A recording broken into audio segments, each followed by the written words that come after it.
हमारे बीच में उपस्थित हैं माननीय शारदा प्रसाद चौधरी जी, जो रिटायर्ड प्रिंसिपल हैं इंटर कॉलेज महाराजगंज के।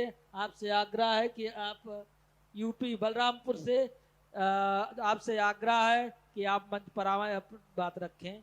माननीय शारदा प्रसाद चौधरी जी। सर्वप्रथम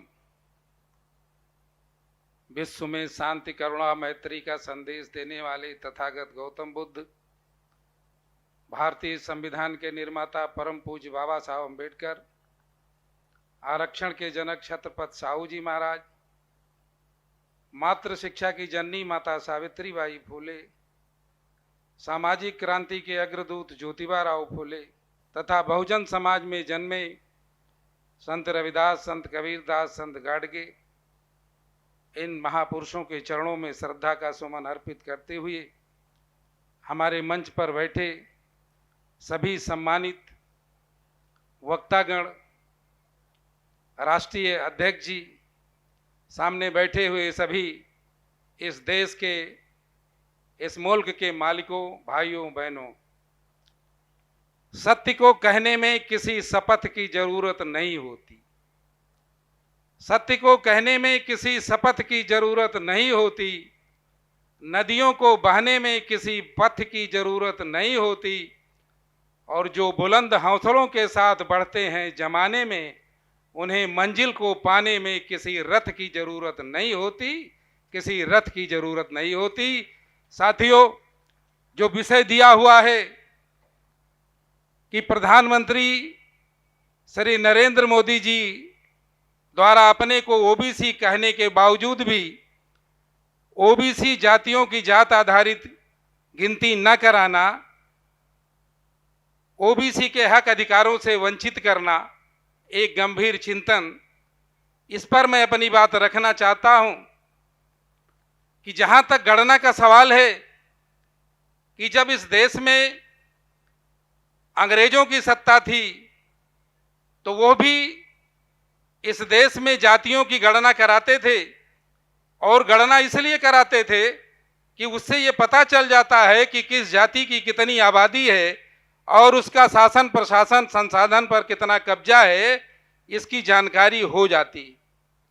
और इसलिए वो जातियों की जनगणना करवाते थे। लेकिन जो इस देश की सबसे बड़ी आबादी है, जो आधे से भी ज़्यादा है, उसकी जनगणना अंग्रेजों के द्वारा जब आखिरी में 1931 में कराई गई, उसके बाद से आज तक इस देश की मनवादी सरकारों ने कभी जनगणना कराने का काम नहीं किया। साथियों, हम देहात के रहने वाले हैं। हम जानते हैं कि अगर किसी के 4 भाई होते हैं और आपस में किसी हक को लेकर बंटवारे की बात आती है और जब किसी का हक कोई मारने लगता है तो वो समाज में जाकर के 10 लोगों को बिठा करके पंचायत करता है और वो इस बात को कहता है कि इस घर में मेरी कोई गणना नहीं है। इसलिए गिनती का इतना महत्व होता है कि जब तक किसी की गिनती नहीं पता चलती है तब तक उसके हक अधिकार को दे पाना यह संभव नहीं हो पाता है। लेकिन इस देश की चालाक सरकारों ने आज तक इस बड़े बहुसंख्यक आबादी को, जिसको ओबीसी का नाम दिया गया है, उसकी गणना ओबीसी के नाम पर ना हो करके उसकी गणना हिंदू के नाम पर कराई जाती है। और जैसे ये जो बड़ा समाज है, जैसे ही इसकी गणना हिंदू के नाम पर होती है, तुरंत ये सारे अधिकारों से वंचित हो जाता है। और मैं तो समाज में ये भी कहता रहता हूं कि जैसे हमारे लोग हिंदू बनने का काम करते हैं, तैसे समझो कि बकरा खुद चल करके कसाई के घर पहुंच गया। अब कसाई की मर्जी होती है कि उसका कीमा बनावे या कबाब बनावे, सारे अधिकारों से उसी दिन ओबीसी वंचित हो जाता। साथियों, ये बात हम लोगों को समझना बहुत जरूरी है। आज तक सरकार ने देश के अंदर कितने शेर हैं, कितने हाथी हैं, कितने गैंडे हैं, इन सारे की गणना कराती है। इस देश में कितने हिजड़ों की आबादी है, उनकी भी गणना होती है। मगर इतनी बड़ी आबादी वाला जो ओबीसी समाज है, आज वो अपनी गणना भी नहीं करा पा रहा। साथियों, लेकिन प्रधानमंत्री को ओबीसी कहा गया, कहा जा भी रहा है, क्योंकि उसके पहले भारतीय जनता पार्टी की जो सरकार है, जिसको आरएसएस संचालित कर रही है, उसने तमाम लोगों के नाम का प्रयोग किया, मगर वो सत्ता तक नहीं पहुंच पाई। मगर जब प्रधानमंत्री नरेंद्र मोदी जी को प्रधानमंत्री के तौर पर ओबीसी को इस्तेमाल किया गया, तो जो पार्टी कभी बहुमत में नहीं पहुंच पाती थी वो सत्ता तक पहुंच गई, उसका ओबीसी का इस्तेमाल किया गया साथियों। लेकिन मैं ये कहना चाहता हूं कि अगर किसी पागल आदमी को भी एक कुल्हाड़ी दे दिया जाए और उससे कहा जाए कि तुम अपना पैर काट लो, तो वो कहेगा मैं पागल तो हूं मगर इतना पागल नहीं हूं कि मैं अपना पैर काट लूं। ये कैसे कहा जा सकता है कि प्रधानमंत्री नरेंद्र मोदी जी ओबीसी है और सुप्रीम कोर्ट में इस बात को लिख कर देते हैं कि हम ओबीसी की जात आधारित गणना नहीं कराएंगे। ओबीसी के 314 बच्चे जो यूपीएससी परीक्षा पास हुए थे वो नौकरी में जाने से वंचित हो गए। ओबीसी को उसके बजट में कोई पैसे का प्रावधान नहीं किया गया, उसकी छात्रवृत्ति को कम कर दिया गया। सारा अन्याय अत्याचार ओबीसी के साथ हो रहा है। तो इससे यही साबित होता है कि प्रधानमंत्री नरेंद्र मोदी जी ओबीसी के मुख नहीं है बल्कि मुखौटा है, और असली सत्ता मोदी जी नहीं है बल्कि उनके पीछे की ताकत जो है वो मनवादी व्यवस्था उसके लिए जिम्मेदार है साथियों। मैं चूंकि पेशे से अध्यापक रहा हूं, मैं एक कहानी के माध्यम से आप लोगों को अपनी बात बताना चाहता हूं कि एक बार शहर के कुछ लोग एक गांव में गए, और गांव में गए तो वहां कुत्तों की एक सभा कराई, और उसमें कुत्तों से कहा गया कि तुम अपने में से एक नौजवान कुत्ते को हमें दे दो और इसको हम लेकर जाएंगे, खिला पिला करके मोटा तंदुरुस्त कर देंगे, और जब ये मजबूत हो जाएगा और लौट कर जब गांव में आएगा तो पूरे गांव वालों की सुरक्षा करने का काम करेगा।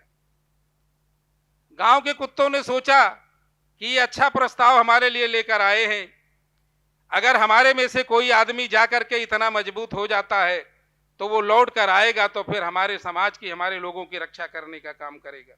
तो वो कुत्ता गया और मालिक के साथ रहने लगा, खा पीकर मजबूत हो गया। काफी दिन तक जब वो गांव से नहीं लौटा, शहर से नहीं गांव लौट कर आया, तो गांव के ही कुत्तों ने सोचा कि चले अपने भाई का हाल चाल ले ले। जब वो शहर में गए तो वो जो उनके समाज का कुत्ता था वो मालिक के घर में था। जब वो लोग पहुंचे तो अपनी भाषा में आवाज लगाए, और वो कुत्ता जब बाहर निकलकर उसके मालिक ने कहा कि तुम जाओ, तुम्हारे बिरादरी के कुछ लोग बाहर तुम्हारा इंतजार कर रहे हैं। वो कुत्ता जब बाहर पहुंचा तो और कुछ देखा नहीं, अपने बिरादरी के ही लोगों पर हमला कर दिया। वो गांव से जो आए हुए कुत्ते थे वो समझ नहीं पा रहे थे कि हम इसके साथ क्या करें। देखते ही देखते तमाम कुत्ते घायल हो गए और डर करके वो लौट करके गांव वापस आ गए। जब वो गांव वापस आ गए तो आपस में फिर उन्होंने बैठक किया। तो एक नौजवान कुत्ते ने कहा कि देखो, हम लोगों के बीच से गया मगर मालिक का अपने बड़ा वफादार हो गया। तो उसने कहा मालिक का तो वफादार हो गया मगर वो कौम का गद्दार हो गया, इसलिए हमारे लोगों को समझने की जरूरत है कि ये मालिक के वफादार जो हैं ये कौम के गद्दार हैं, इसलिए कौम के गद्दारों को पहचानने की जरूरत है साथियों। समय नहीं है, मैं एक मुक्तक कह के अपनी बात को खत्म करूंगा, क्योंकि हमारे देश में दो व्यवस्थाएं चल रही है। अभी पूर्व के वक्ताओं ने कहा, उसी पर मेरा बनाया हुआ मुक्तक है कि हमारे यहाँ दो व्यवस्था है, एक मनु का विधान है, एक बाबा साहब का दिया हुआ संविधान है। इसलिए मेरा कहना है कि हमें विधान नहीं भाई संविधान चाहिए, हमें विधान नहीं भाई संविधान चाहिए। बहुजन का लूटा मान व सम्मान चाहिए, ऐ सदियों से धोखा देने वालों, हमें तो बुद्ध और बाबा भीम का फरमान चाहिए, हमें तो बुद्ध और बाबा भीम का फरमान चाहिए। जाते जाते एक आप लोगों को कि क्या करना है उस पर 4 लाइन कह के मैं खत्म कर रहा हूं कि वक्त कहता है अब तो संभल जाइए, वक्त कहता है अब तो संभल जाइए, देख कर अपनी हालत सुधर जाइए, नहीं घर बना करके जिसको हमने आपने सबने दिया वही कहेगा कि घर से निकल जाइए। मेरी बात को आप लोगों ने ध्यानपूर्वक सुना, इसके लिए आभार, धन्यवाद। जय भीम, जय भारत, जय संविधान, जय विज्ञान साथियों।